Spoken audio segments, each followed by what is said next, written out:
정부의 부동산 후속 대책 발표가 임박한 가운데 참여연대가 기자회견을 갖고 다주택 국회의원 명단을 공개했습니다. 특히 부동산 정책을 다루는 국회 기획재정위원회와 국토교통위원회 소속 다주택 의원들에게는 실거주 목적의 집 외에는 모두 팔라고 촉구했습니다. 집권 여당인 더불어민주당은 당내 다주택 의원 현황을 조사하는 한편 1주택 이외에는 팔도록 하겠다며 악화하는 민심 달래기에 나섰습니다. 취재기자 연결합니다. 김주영 기자. 네, 국회입니다. 네, 오늘 오후 진행됐죠. 참여연대 기자회견. 자, 어떤 내용이었습니까? 네, 핵심적인 내용은 국회 기획재정위원회와 국토교통위원회 소속 다주택자 의원들에게 실거주 목적 이외의 주택을 팔라고 촉구하는 것이었습니다. 현재 기재위와 국토위 소속 의원 가운데 다주택자는 민주당 6명, 통합당 10명을 합쳐 모두 16명으로 두 상임위 전체 의원 가운데 28% 정도입니다. 56명 중 16명입니다. 이런 분들이 국토위 기재위에 남아서 무주택자들 위한 정책 기대할 수 없지 않습니까?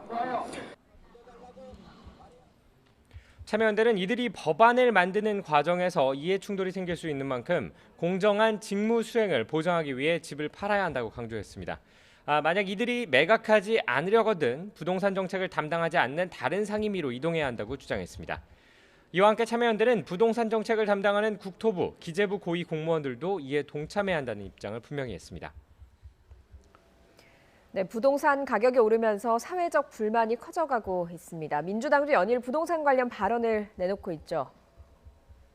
네, 그렇습니다. 요즘 더불어민주당의 가장 큰 관심은 부동산 가격 잡기입니다.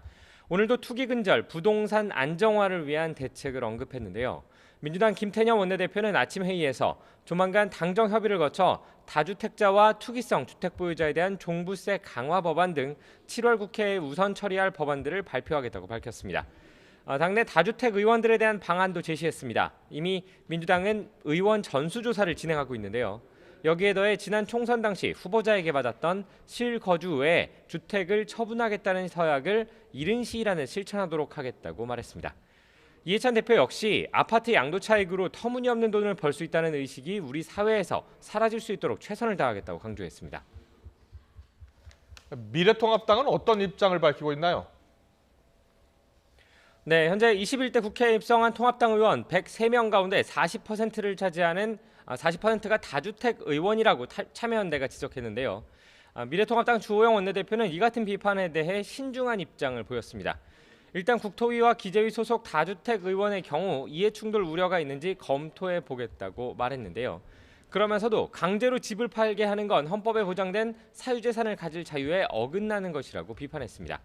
정부와 여당의 부동산 정책 접근 방식이 잘못됐다는 겁니다. 통합당은 이와 관련해서 현 정부의 부동산 정책이 일관성이 없고 부동산 가격만 올리고 있다며 연일 비판하고 있습니다. 세금과 규제로 부동산 가격을 잡으려 하기보다 공급을 늘려야 한다는 쪽으로 방점을 찍는 분위기인데요. 조금 전부터 시작된 당 경제혁신위원회 회의에서 윤희숙 위원장도 현 정부가 국민들이 가장 원하는 지역에 공급이 이루어지는 것을 의도적으로 배제하면서 가격이 오르도록 만들었다고 꼬집었습니다. 지금까지 국회에서 YTN 김주영입니다.